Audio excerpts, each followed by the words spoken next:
তিলজলা এই মুহূর্তে যে ইল্লিগাল কনস্ট্রাকশন দুটো বাড়ি সেটা ভাঙার কাজ চলছে। বুলডোজার একদিকে যেমন নিচের অংশ ভাঙার কাজ করছে, ওপরে হাতুড়ি দিয়ে সেই ভাঙার কাজ করা হচ্ছে। আমাদের তিন প্রতিনিধি সরাসরি রয়েছেন এই মুহূর্তে। সন্দীপ সরকার রয়েছেন, হিন্দল দে রয়েছেন এবং আমাদের সঙ্গে পার্থপ্রতিম ঘোষ রয়েছেন। এই মুহূর্তে ছবিটা দেখাও হিন্দল। একেবারে সুব্রজিৎ, তোমাকে বলে রাখি সেই ভাঙার কাজ কিন্তু তুমি দেখতেই পাচ্ছ। দীপ্তকে বলবো সেই ছবিটা দেখাতে। এই যে বিল্ডিং যেখানে অগ্নিকাণ্ডের ঘটনা ঘটেছিল সেই বিল্ডিংয়ের সামনের অংশ কিন্তু এই বুলডোজার দিয়ে ভেঙে দেওয়া হয়েছে। এবং শুধু তাই নয়, ওপরে এখনও পর্যন্ত কিন্তু যে বেআইনি নির্মাণের অংশ রয়েছে সেই সব অংশগুলো কিন্তু ভেঙে ফেলা হচ্ছে। মুখ্যমন্ত্রী শুভেন্দু অধিকারী সবুজ সংকেত পাওয়ার পরেই তড়িঘড়ি একেবারে অ্যাকশন মুডে চলে এসেছে কলকাতা পুরসভা, কেএমডিএ সহ প্রত্যেকেই। এবং এই যে গোটা এলাকায় কোনো রকম কোনো বেআইনি নির্মাণ ভাঙতে গেলে রীতিমতো অশান্তির পরিবেশ সৃষ্টি হয়, সেই পরিবেশ যাতে কোনো রকমভাবে তৈরি না হয়, যাতে কোনো রকমভাবে কোনো উত্তেজনা তৈরি না হয়, সেক্ষেত্রে কিন্তু একেবারে পুলিশের তরফ থেকে যথেষ্ট ব্যবস্থা গ্রহণ করা হয়েছে। কেন্দ্রীয় বাহিনীর জওয়ানরা তারা কিন্তু সশস্ত্র অবস্থায় এইভাবেই রয়েছেন। ব্যাপক সংখ্যক কেন্দ্রীয় বাহিনীর জওয়ান গোটা এলাকাকে মুড়ে ফেলেছে। কলকাতা পুলিশের বিভিন্ন থানার ওসিরা তারা রয়েছেন এবং শুধু তাই নয়, তার পাশাপাশি পুলিশের উচ্চপদস্থ কর্তারা তারা কিন্তু রয়েছেন। এই যে গোটা পরিস্থিতিতে মুখ্যমন্ত্রী যে নির্দেশ দিয়েছেন যে যেখানে অগ্নিকাণ্ডের ঘটনা ঘটলো, যেখানে মৃত্যুর ঘটনা ঘটলো সেই অগ্নিকাণ্ডকে কেন্দ্র করে, এবং তারপরেই সেই বেআইনি নির্মাণ এবং বেআইনি ব্যবসা অবিলম্বে বন্ধ করতে হবে। একেবারে বন্ধ করতে হবে শুধু নয়, এই বেআইনি কাজ যাতে আগামী দিনে কেউ করতে না পারে সেই বার্তাও দেওয়া হচ্ছে। সন্দীপকে বলবো ছবিটা দেখাতে।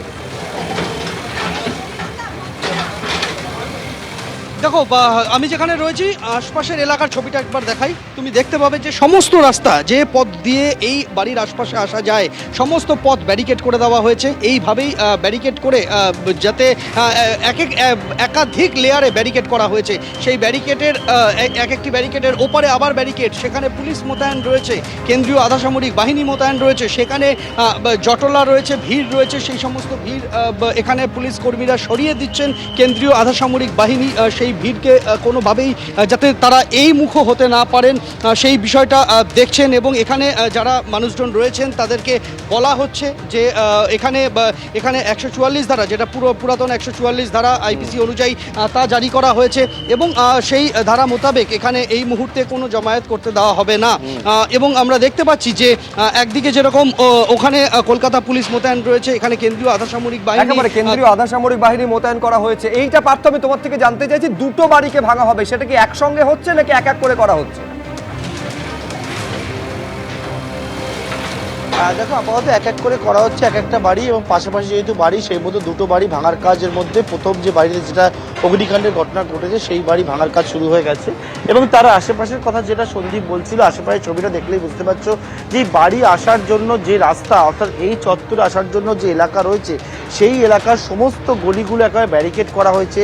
এবং বেশ কয়েক কোম্পানি কেন্দ্রীয় বাহিনী এখানে মোতায়েন করা হয়েছে এবং কেন্দ্রীয় বাহিনী, পুলিশ, র্যাপিড অ্যাকশন ফোর্স তারা উপস্থিত রয়েছে এবং থেকে কিন্তু বাড়ি ভাঙার কাজ সেটা হচ্ছে। মুখ্যমন্ত্রী শুভেন্দু অধিকারী একেবারে আজকে জানান যে বিষয়টা গতকালকে তিলজলায় যে বাড়িতে অগ্নিকাণ্ডের ঘটনা ঘটে সেখানে কিন্তু বেআইনিভাবে কাজ যে চলছিল, সেটা হচ্ছে যে কমিটি গঠন করা হয়েছিল, কমিটি যে রিপোর্ট দেয় সেই রিপোর্টের পরে কিন্তু এখানে স্পষ্ট হয়। এবং তার পরবর্তীকালে কিন্তু এই বেআইনিভাবে যেহেতু এখানে কারবার চলছিল সেই মতো কিন্তু পরে যে নির্দেশ যেই বাড়ি ভেঙে ফেলা হবে এবং সেই মতো কেএমডিএ এবং কেএমসি অন্যদিকে পুলিশের উপস্থিতিতে বাড়ি ভাঙার কাজ শুরু হয়ে গেল।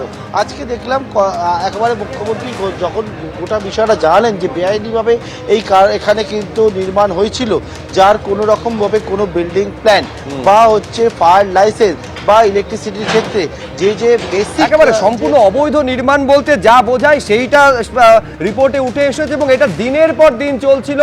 তৃণমূল কংগ্রেসের সরকার গত 15 বছর ধরে শাসন করেছে, তৃণমূল কংগ্রেসের পুরসভা রয়েছে, কিন্তু তারপরেও কোনো ব্যবস্থা নেওয়া হয়নি। রাজ্য সরকার বদল হয়েছে কিন্তু পুরসভা এখনও তৃণমূল কংগ্রেসের। প্রশ্নটা সঙ্গত কারণে জোরালোভাবে উঠবে, তাহলে সেই পুরসভার নজরদারি কোথায় যেখানে তাদের চোখের সামনে এই ধরনের বেআইনি নির্মাণ উঠেছে? শুধু নয়, দিনের পর দিন সেটা বহাল তবিয়তে রয়ে গেছে। এবিপি আনন্দ, এগিয়ে থাকে, এগিয়ে রাখে।